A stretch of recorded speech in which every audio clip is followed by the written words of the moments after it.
Okay, Waz, you just finished this problem what you've had, so just explain what you've had to deal with here. Right, so this one, we came in, it was completely dead. First we replaced the thermocouple, no joy. Then we pulled out the... But we did have a joy. The thermocouple was knackered, but Yeah, that was finished. yeah, but we had an additional problem. What was the additional problem? So the injector, the hole on it was... Well, it was much smaller than the new one.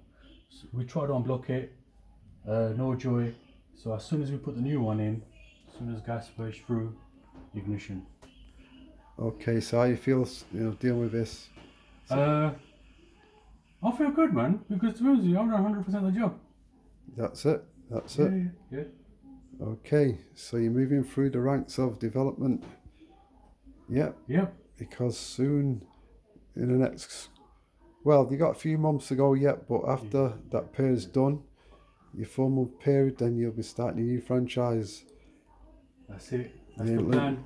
That's it. But you're going through your mentorship program first. Yep. And once you've completed that, then you'll be going back to Luton to start your business. That's it. But I'm happy. Like, came this morning, 100% done it myself. And, for me, it's an achievement. Excellent. Brilliant. This is what you can achieve as well. If you want to come and join Waseem on this great journey, what he's doing. Bye for now.